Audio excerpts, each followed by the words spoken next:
सबसे बड़ी डेमोक्रेसी है। ठीक है, तो खैर वो तो ज़ाहिर नहीं हुआ, हमने उनको उनके जर्नलिस्ट को नहीं आने दिया, उन्होंने ज़ाहिर हमें नहीं आने दिया। खैर वेरी सैड। अब सूरत हाल जो है वो बड़ी दिलचस्प है आसिफ। जो बीजेपी है वो हिंदुस्तान में सिंगल लार्जेस्ट पार्टी के तौर पर तो उभरी है, लेकिन बीजेपी के जो नंबर्स हैं वो कम आए हैं। अपनी परफॉर्मेंस जो वो एक्सपेक्ट कर रही थी, वो कह रहे थे कि अब हम 400 क्रॉस करेंगे।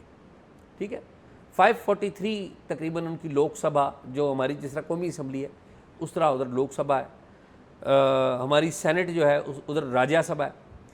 तो वहाँ पे जो उनके हैं 543 में 272 उनकी एक सिंपल मेजॉरिटी है। Simple majority. जो मोदी साहब हैं बीजेपी को लीड करते हैं, ये अभी तक के जो रिज़ल्ट हैं 240 के करीब जो रिज़ल्ट है वो इनके फेवर में आए हैं। यानी कि इनकी पार्टी बीजेपी है, सिंगल लार्जेस्ट पार्टी तो बन गई। कुछ इनकी इत्तेहादी जमातें हैं उन्होंने भी लिया, लेकिन जो अपोजिशन है उसने भी बड़ा गेन किया।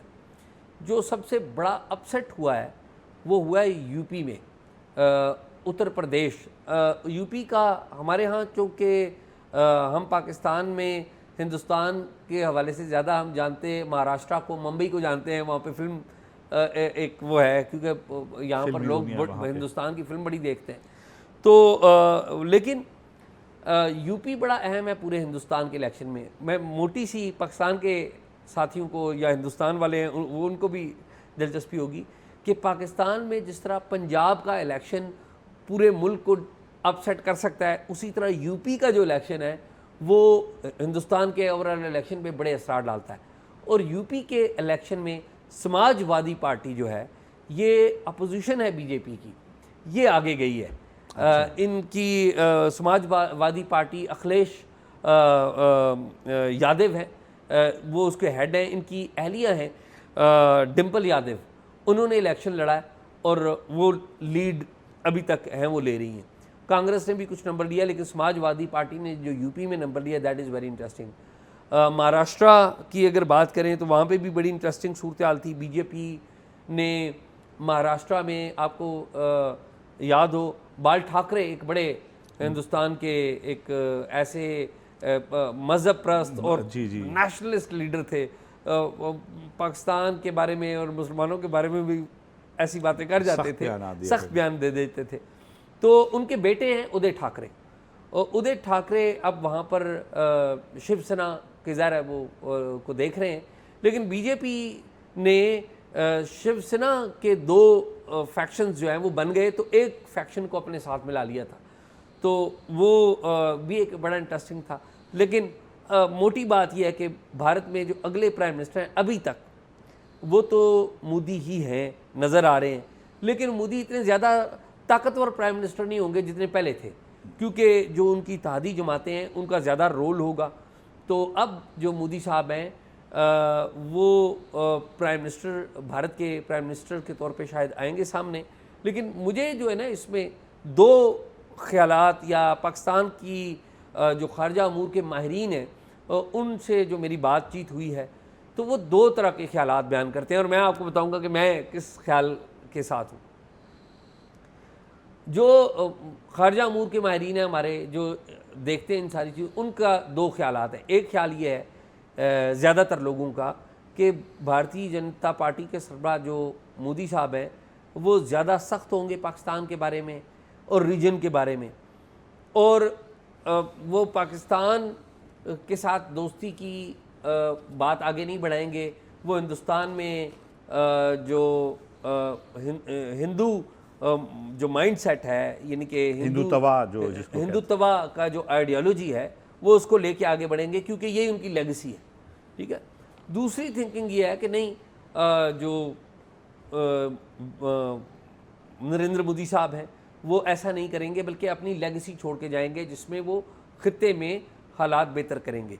मेरा ये ख्याल है कि जो रिज़ल्ट जिस तरह के आ रहे हैं, जिसमें बीजेपी ये कह रही थी और ख़ुद मोदी साहब कह रहे थे हम 400 का फिगर क्रॉस करेंगे, वो नहीं हो सका।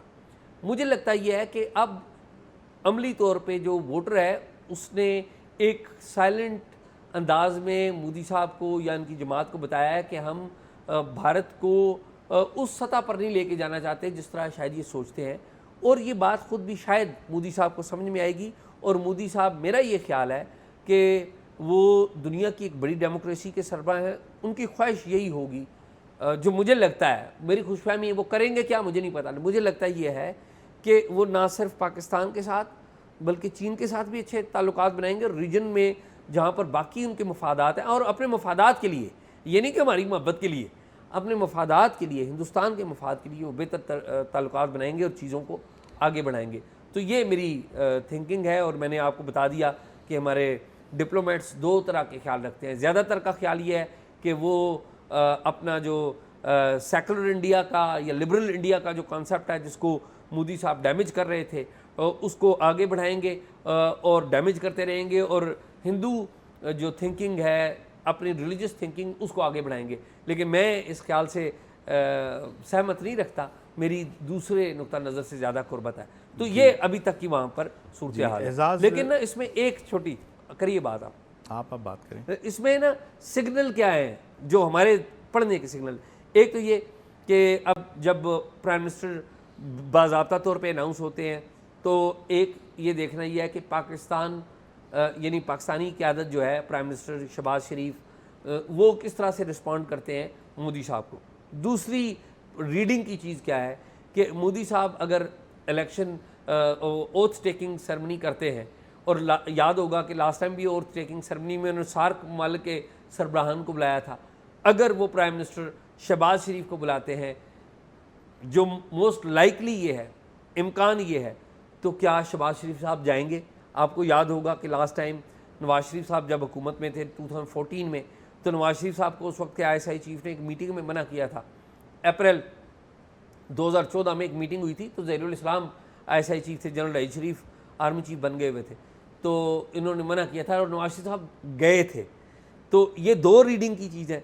और तीसरी रीडिंग की चीज़ क्या है कि जब प्राइम मिनिस्टर वो बन जाएंगे, तो प्राइम मिनिस्टर बन के वो क्या पैगाम देंगे खित्ते को, और इन पर्टिकुलर पाकिस्तान और एजाज, थोड़ा सा आप बात को आगे ले गए हैं कि मैं इस पर एक तबसरा ये करना चाह रहा था। देखें, मोदी साहब की इमेज बिल्डिंग जो है वो शायद सिर्फ इंडिया में नहीं, बाकी बहुत सारी ताकतों ने भी की। बल्कि मुझे याद है ये इलेक्शन से पहले जो नेटफ्लिक्स पे एक सीरीज़ आई थी 370, तो उन्होंने भी दिखाया किस तरह से एक इमेज बिल्डिंग की कि मोदी साहब, नरेंद्र मोदी जो हैं वो इंडिया के कितने बड़े एक महान एक पर्सनैलिटी हैं, और किस तरीके से कश्मीर के तनाज़े को लेके उन्होंने उसकी मुतनाज़ हैसियत ख़त्म कर दी और वो सारा।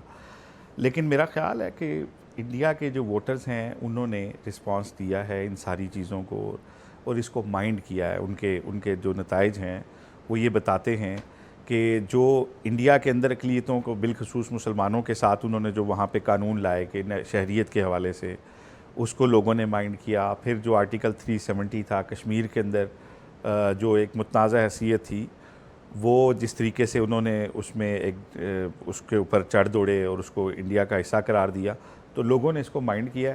और अगर उन्होंने ये पॉलिसियाँ बरकरार रखी तो यकीनन इंडिया की जो बढ़ती हुई, तेज़ी से बढ़ती हुई इकॉनमी है, उसके लिए कोई अच्छी खबर नहीं होगी। जो एशियन टाइगर वो बन चुका हुआ था इंडिया, उसके रास्ते में बड़े बड़े हम्स खड़े कर रही हैं मोदी साहब की पॉलिसीज़। तो मेरा ये ख्याल है कि अगर तो बीजेपी पे कंट्रोल शख्सी ना हुआ और उनके जो थिंक टैंक्स अगर बैठ के सोचेंगे, तो शायद वो मोदी साहब को कहेंगे कि आप रिव्यू करें इन चीज़ों से, और अगले टेन्योर में आप वो गेन करें जो आपने इस दफ़ा लूज़ किया।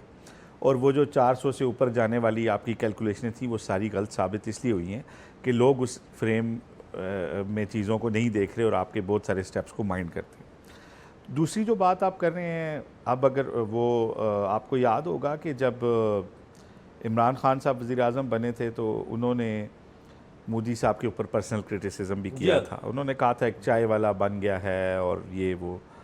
तो उन्होंने फिर ये हुआ कि मोदी साहब जो हैं वो उनका फ़ोन सुनते ही नहीं थे। रब्ता हुआ, हमारी तरफ से उन्होंने फ़ोन नहीं लिया। बल्कि एक बात बड़ी मशहूर होती थी कि ये जो बाइडन हैं वो फ़ोन हमें करते नहीं हैं और मोदी हमारा फ़ोन सुनते नहीं हैं। तो ये हमारी फ़ॉरेन पॉलिसी का हाल हो गया था। लेकिन क्योंकि नवाज़ शरीफ जो हैं, उनकी पार्टी जब भी आती है तो इंडिया में लोग ये समझते हैं कि उनकी इंडिया के साथ एक लीनियंट एक व्यू रखते हैं और वो चाहते हैं दोनों मुल्कों के दरमियान ताल्लुकात बेहतर हों। शायद वहाँ पे एक अच्छा मैसेज जाता होगा जब उन्हें पता चलता होगा कि मियाँ नवाज शरीफ ने अपनी जो रिहाइशगाह है उसका नाम भी अपने इंडिया के आबाई इलाके के नाम के ऊपर रखा हुआ है, जाती उमरा। जाती उमरा। जैसे अमृतसर का गांव है ना जी, जाती जैसे हमें पता चले कि पिंडी से जाने वाले किसी बंदे ने इंडिया में अपनी रिहाइश का नाम पिंडी रखा हुआ है, तो हमें एक फील होगी उसके बारे में अपनाइयत के यार वो तो। और फिर उन्होंने देखें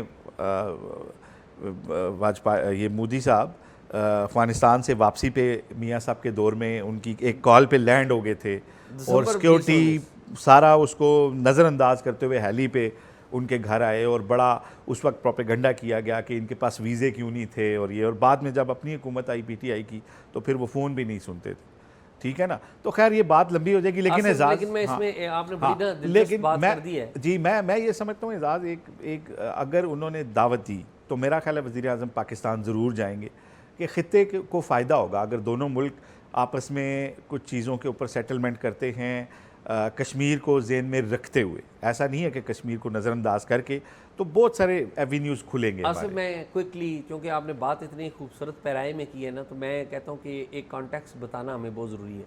पहली बात हुई है आसिफ कि हिंदुस्तान के लोगों ने अपने प्राइम मिनिस्टर को चुन लिया है, ज़्यादा नंबर नहीं दिया लेकिन वो मेजॉरिटी प्राइम मिनिस्टर है, वो will of the Indian people को रिप्रेजेंट करते हैं, हु सो एवर इज़, ठीक है। और we should respect the decision of the people of the India, जाहिर है, जिसको भी वो प्राइम मिनिस्टर बनाए। एक बात। दूसरी बात, मैं नहीं कहता कि ज़िम्मेदार कौन है, लेकिन मैं 3 वाक़यात का ज़रूर जिक्र करूँगा आसिफ।